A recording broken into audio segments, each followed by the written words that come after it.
आकाशवाणी रांची से प्रस्तुत है समाचार ध्वनि चित्र।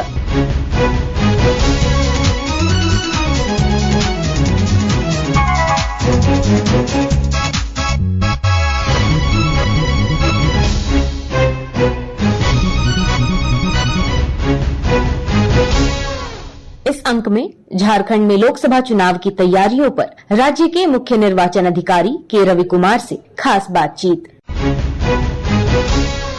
झारखंड में 14 लोकसभा सीटों के लिए 4 चरणों में मतदान कराए जाएंगे। पहले चरण में 13 मई को सिंहभूम, खूंटी, लोहरदगा और पलामू लोकसभा सीटों के लिए मतदान होगा, जबकि दूसरे चरण में 20 मई को चतरा, कोडरमा और हजारीबाग सीट के लिए चुनाव होंगे। तीसरे चरण में 25 मई को गिरिडीह, धनबाद, रांची और जमशेदपुर सीटों के लिए वोट डाले जाएंगे, जबकि चौथे और अंतिम चरण में 1 जून को राजमहल, दुमका और गोड्डा लोकसभा क्षेत्र में मतदान कराया जाएगा। निर्धारित कार्यक्रम के अनुसार सभी सीटों के लिए वोटों की गिनती 4 जून को होगी। इस बीच झारखंड में चुनाव को लेकर राजनीतिक गतिविधियां और प्रशासनिक हलचल के साथ साथ मतदाताओं में भी खासा उत्साह देखा जा रहा है।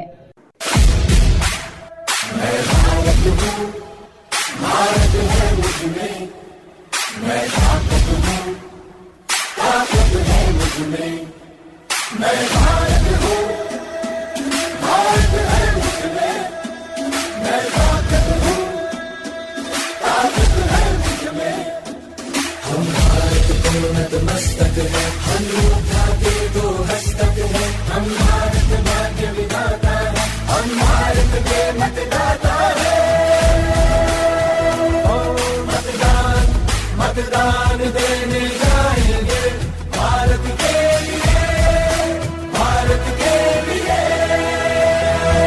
राज्य निर्वाचन कार्यालय द्वारा मतदाता जागरूकता अभियान के तहत गीत, संगीत और अन्य माध्यमों से मतदाताओं को मतदान के प्रति जागरूक किया जा रहा है।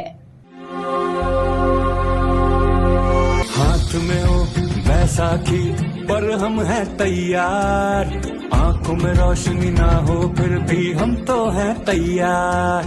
बोलने सुनने में हो कठिनाई ना है उसका गम, दिल में हौसला भर कर लो चेहरे पे हो मुस्कान। चलो चलो इस चुनाव में सबको होना है शामिल, निडर होके वोट करेंगे हम हैं देश के वीर। एक लक्ष्य है, एक इरादा हमने लिया है ठान, एक मंत्र से साथ जुड़ेंगे मिलके करें मतदान। चुनाव का पर्व देश का गर्व में शामिल होने के लिए मैं तैयार हूँ। क्या आप सभी शहरवासी मतदान के लिए तैयार हैं? मैं भी तैयार हूँ। क्या हमारे सभी युवा मतदाता तैयार हैं? आइए सभी ग्रामीण भाई बहन इस त्योहार में शामिल होते हैं, मतदान करते हैं।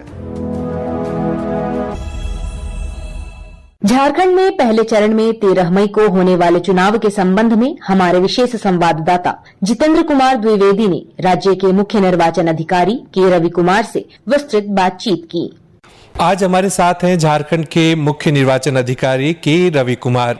झारखंड में 4 चरणों में मतदान होना है और चंद दिन शेष बचे हैं पहले चरण के मतदान के लिए। हम श्री कुमार से विस्तार से जानकारी लेंगे कि क्या क्या तैयारियां निर्वाचन विभाग ने की है शांतिपूर्ण मतदान के लिए। कुमार साहब, आपका स्वागत है। नमस्कार, जोहार।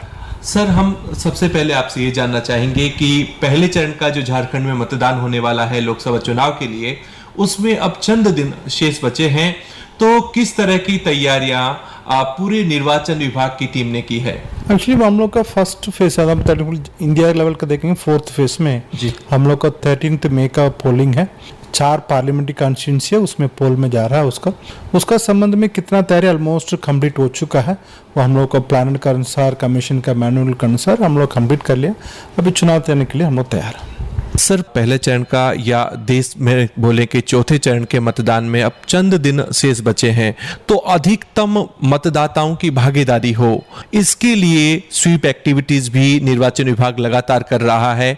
लेकिन क्या प्रयास है कि अधिकतम मतदाता निकले घरों से और मतदान करने आए? देखिए, वोटिंग परसेंटेज एक क्षेत्र में बढ़ाना ये एक लॉन्ग टर्म एक्टिविटी है। उसी एक एक एरिया का भी थोड़ा थोड़ा फर्क पड़ती है उसी का वोटर टर्नआउट संबंध में। इसमें वर्तमान में स्थिति में हम लोग का उसका बढ़ाने के लिए 1-to-1 कॉन्टैक्ट कर रहे हैं प्रत्येक वोटर के साथ में। हम लोग प्रत्येक वोटर के पास हम लोग को वोटर गाइड दिया हुआ है, प्रत्येक वोटर के साथ हम लोग जाके वोटर इन्फॉर्मेशन स्लिप डिस्ट्रीब्यूशन कर लिया। उस तरफ से यहाँ से बाहर माइग्रेंट वर्कर है उनसे भी हम लोग को उनका फैमिली मेंबर सबके साथ में हम लोग कनेक्ट करके उनका भी बुलाने के लिए काम कर रहे हैं। एक एक बूथ पर बूथ अवेयरनेस ग्रुप बना के सभी बूथों पर ग्रुप बूथ का वॉलंटियर्स बना के हम लोग इंडिविजुअल 1-to-1 कॉन्टैक्ट कर रहे हैं।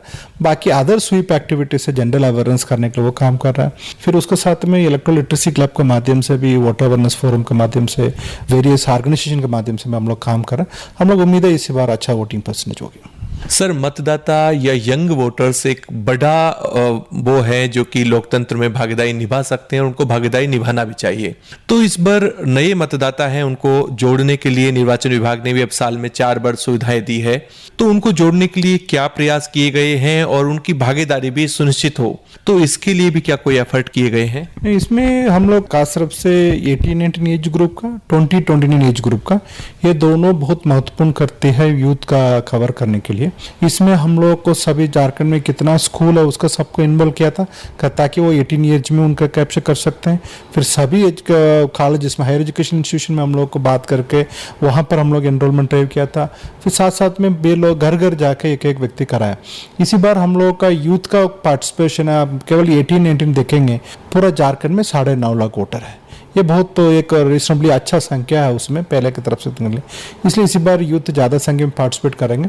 एक के साथ में वो फर्स्ट टाइम वोटर का अपने मताधिकार का प्रयोग करने के लिए भी मोटिवेट किया जा रहा है। उम्मीद है वो भी बूथ में टर्न अप करेंगे। सर, यदि हम बात करें उम्र दराज जो मतदाता हैं 85 ईयर्स प्लस के जो मतदाता हैं या दिव्यांगजन हैं, उनको इस बार घर से वोट डालने की सुविधा दी गई है। यदि लोकसभा चुनाव की बात करें तो कब से उनका वोटिंग स्टार्ट होगा और कौन लोग पात्र हैं, किन लोगों ने को आवेदन करना होता है, तो इस प्रक्रिया के बारे में भी हमारे श्रोताओं को बताएंगे। देखिए, 85 प्लस का सीनियर सिटीजन है, उसका साथ साथ में हम लोग का पीडब्ल्यूडी वोटर्स है, उनका 40% का ऊपर डिसेबिलिटी बेंचमार्क है, वो किनका बूथ तक नहीं आ सकते। हम लोग को प्रत्येक वोटर का हम लोग मतलब वो सीनियर सिटीजन पीडब्ल्यू वोटर का बूथ तक आने के लिए हम लोग को इसी बार ट्रांसपोर्ट का व्यवस्था कर रहे हैं, साथ साथ में उनका वॉलंटियर का भी व्यवस्था कर रहे हैं। उसका बाद भी उनका बूथ आने के लिए असमर्थ है, उन्हीं के लिए हम लोग होम वोटिंग के लिए कर रहे हैं। इवन फेज 4 का देखेंगे, होम वोटिंग का प्रक्रिया हम लोग कंप्लीट कर लिया। उसका एक एक फेज का अपने अपने शेड्यूल बना हुआ है, 2 राउंड का शेड्यूल बना हुआ है। इवन वोटर्स भी आइडेंटिफाइड है, उनका आवेदन भी प्राप्त हो चुका है, इसलिए एक एक राउंड में हम लोग अभी वोटिंग करते जा रहे हैं। फेज 4 कंप्लीट हो चुका है। सर, छठे और 7वें चरण के लिए भी कब तक मतदान वो आवेदन कर सकते हैं? उम्र दराज लोग हैं वो और दिव्यांगजन है, क्या भी उनके लिए समय है आवेदन के लिए? उसका समय बहुत ही क्लियर है। आपका नॉमिनेशन दिन से 5 दिन तक करा सकते हैं, मतलब डेट ऑफ नोटिफिकेशन से 5 दिन तक, मतलब अनाउंसमेंट से 5 दिन तक। उसका अभी भी अवेलेबल थोड़ा सा समय, उसका हम लोग अब ऑलरेडी उसका आइडेंटिफाई सर्वे कर लिया, इवन इन एडवांस हम लोग सर्वे कर दिया। बे लोग घर घर जाके अपने बूथ में कैसे कई वोटर है उनके 85 के ऊपर की एज है, वो बूथ नहीं आ सकते, उस तरफ से वो पीडब्ल्यू वोटर उनका भी हम लोग संपर्क करके पहले ही कर चुका है, सर्वे भी कंप्लीट कर लिया, उनका आवेदन भी ऑलमोस्ट फेज 7 तक हम लोग प्राप्त कर लिया। Sir, low and order situation एक बहुत बड़ा इश्यू होता है कि शांतिपूर्ण मतदान हो। जो भी इस प्रकार के लोग हैं जो अशांति पैदा करते हैं, उन पर कड़ी एक कार्रवाई होनी चाहिए इस दौरान। तो उसके लिए चेक पोस्ट भी बनाता है निर्वाचन विभाग की तरफ से या एनफोर्समेंट एजेंसियों की ओर से, तो वो क्या तैयारियां हुई है? और अब तक से यदि सीजर की बात करें हम, तो क्या उसके बारे में भी हमारे मतदाताओं को बता सकते हैं? इस सुरक्षा अरेंजमेंट का देख लेंगे हम लोग। ये एक्टिविटी जनवरी से शुरू कर दिया, आइडेंटिफाई करते हैं आपका असामाजिक सख्त कितना है, उनका हम लोग आइडेंटिफाई करके प्रिवेंटिव मेजर्स भी दे दिया। उस साथ साथ में एनडब्ल्यू नॉन अवेलेबल वारंट किसका है उसका भी हम लोग एग्जीक्यूट करके उनका भी लीगल प्रोसीडिंग में लेके आ गया। उसके साथ में अदर हम लोग का चेक पोस्ट है, अब दी एनफोर्समेंट एजेंसी है, उसका माध्यम से इलिसिट लिक्योर है, इलिसिट ड्रग्स है, उसी का इशू है, वो सब कुछ करके हम लोग कर लिया। उनका एक एक बूथ का हम लोग क्रिटिकल मैपिंग का भी एनालिसिस करके कहाँ पर भी इसी तरफ से बूथ है उसका आइडेंटिफाई करते हुए वहाँ पर्याप्त सिक्योरिटी मेजर्स हम लोग कर चुका है। सर, जो मतदाता होते हैं उनकी एक छोटी सी शिकायत होती है कि हमें मतदान केंद्र पर मूलभूत सुविधाएं नहीं मिल पाती, लेकिन निर्वाचन विभाग हमेशा प्रयास करता है कि मतदाताओं के लिए बेसिक फैसिलिटी वहां पर उन्हें मिले। तो इस बार जो मतदाता हैं उनको मतदान केंद्रों पर कौन कौन सी बेसिक फैसिलिटी उपलब्ध रहेगी? वो कमीशन का एक डिटेल है अशुड मिनिमम फैसिलिटी करके, वो सभी अशुड मिनिमम फैसिलिटी इसी बूथ इस बार किया जा रहा है। कोई भी मतदाता जाएंगे उनका बूथ में पर्याप्त सेट का संख्या का व्यवस्था होगी, साथ में उनका बैठने के लिए कुर्सी है, वहाँ पर उनका कुछ किसी का भी चाहिए वॉलंटियर्स का हम लोग व्यवस्था कर दिया, वहाँ पर पानी पिलाने के लिए बात में रखा है, शौचालय की सुविधा है वहाँ पर। इसमें उसके साथ इसी बार हम लोग हेल्प डेस्क रखा है प्रत्येक बूथ में, साथ में वहाँ पर एएनएम भी रहेगी, एएनएम भी उनका मदद करेगा। इसलिए किसी भी बूथ में जाएंगे वहाँ पर साफ सुथरा का व्यवस्था ऑलरेडी शुरू कुछ क्लीनिंग वाला एक्टिविटीज ऑलरेडी जारी है उसको, इसलिए इसी बार कोई दिक्कत नहीं होगी, सभी बूथ अच्छा तरफ से रहेंगे। सर यदि बात करें हम जो मतदाता पहुंचते हैं मतदान केंद्रों पर, उनके लिए कई तरह के नवाचार भी होते हैं और साथ ही साथ कई प्रकार के निर्वाचन विभाग ने ऐप भी जारी किए हैं ताकि उनको किसी प्रकार की असुविधा ना हो। तो जो ऐसे पॉपुलर ऐप हैं हम उनके बारे में भी जानना चाहेंगे जिनकी सहायता से मतदाताओं को सुगमता से मतदान केंद्र पर पहुंचने या कोई अन्य जानकारी लेनी हो तो वो उन ऐप के माध्यम से ले सकते हैं। सभी वोटर के लिए वोटर हेल्पलाइन ऐप है, उसी वोटर हेल्पलाइन ऐप में सभी सुविधा मिल जाती है। खास तरफ से विकलांग पीडब्ल्यूडी वोटर्स है उनका सक्षम ऐप है, उसका माध्यम से उनका सुविधा मिल जाती है। साथ में प्रत्येक बूथ में हेल्प डेस्क होंगे, वहाँ पर बीएलओ रहेंगे उनका मदद करने के लिए, उनका साथ में 4 वॉलंटियर्स रहेंगे। फिर कहाँ पर ज्यादा संख्या में वहाँ पर वोटर असिस्टेंस बूथ भी रखा है उसको, इसलिए उनका दोनों भी सेवा है कर सकते हैं। सक्षम ऐप के माध्यम से व्हील चेयर का बुकिंग का भी सुविधा है, उनका पिकअप एंड ड्रॉप का बुक करने की भी सुविधा है, ये सब सुविधा हम लोग दे रहे हैं। सर आचार संहिता के उल्लंघन के लिए भी शिकायत करने के लिए एक ऐप जारी किया गया है, उस ऐप के बारे में भी क्या हमें बता पाएंगे? सी विजिल करके एक ऐप है, वो सी विजिल का ऐप के माध्यम से इवन कॉमन सिटीजन भी उसका अपील का कर सकते हैं।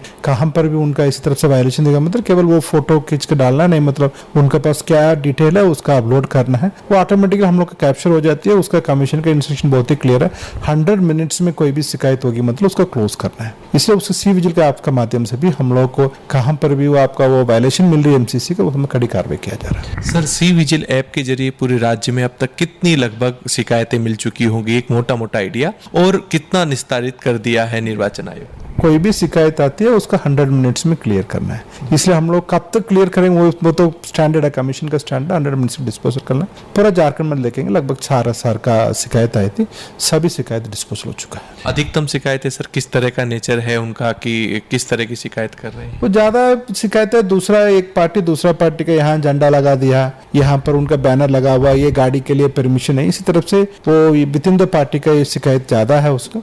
बाकी अदर ज्यादा मेजर शिकायत कितना भी होती है उसका हम लोग का अदर माध्यम से उसका पर्सनल इंटरवेंशन का माध्यम से हम लोग क्लोज करता है। सर मतदाताओं को प्रलोभन या किसी प्रकार का उपहार धन देने की बातें भी आती है और चुनाव में धन का प्रयोग भी एक होता है, इस प्रकार की धारणा होती है। इसे रोकने के लिए क्या निर्वाचन विभाग तैयारी की है और क्या निर्देश दिए गए हैं? इसी बार प्रत्येक बूथ में हम लोग एक बूथ अवेयरनेस ग्रुप करके उसी अवेयरनेस ग्रुप के माध्यम से एथिकल वोटिंग का प्रमोट करवा रहा है। साथ साथ में वहां पर कितना भी मूवमेंट चल रही है उसका एफएसटी वीएसटी आपका वीडियो सर्विलेंस टीम का उसका माध्यम से हम लोग को उनका मॉनिटरिंग करवा रहा है। उसी तरफ से कोई अनएथिकल बिहेवियर किसी पॉलिटिकल पार्टी किसी कैंडिडेट द्वारा कराया जा नहीं जाएगा, इसलिए एथिकल वोटिंग का वो पूरा तरफ से प्रमोट करने के लिए हम लोग पूरा तैयार है। साथ में बूथ अवेयरनेस ग्रुप भी बहुत अच्छा काम कर रहा है। इसी बार अभी तक क्या स्थिति में कहाँ पर भी इस तरफ से शिकायत अभी तक हम लोग प्राप्त नहीं हुई, कहाँ प्राप्त हो रही वहां पर कड़ी कार्रवाई करेंगे। सर आपने बहुत सारी जानकारी हमें विस्तार से दी। हम अंतिम सवाल आपसे ये भी करना चाहेंगे कि झारखंड राज्य के जो मतदाता हैं उनके लिए राज्य के मुख्य निर्वाचन अधिकारी का क्या संदेश है? मत अधिकार है आपका, एक दायित्व भी है कर्तव्य भी है। अपने बूथ में जाएंगे उसी दिन में आप कहाँ पर भी हो उसी दिन आप घर पर अपने बूथ पर आ जाएं, अपने मताधिकार का प्रयोग करें, परिवार के साथ में जाकर एक फैमिली वोटिंग का इसी बार प्रमोट कराएं। सर आपने हमारे साथ बात की, धन्यवाद। Thank you. इसके साथ ही आकाशवाणी रांची से समाचार ध्वनि चित्र का आज का संस्करण समाप्त हुआ। हर शनिवार को यह कार्यक्रम रात्रि 7:45 बजे समाचार एकांश द्वारा प्रस्तुत किया जाता है। संपादक शिल्पी, प्रस्तुतकर्ता अरविंद कुमार और प्रवक्ता कामिनी कुमारी।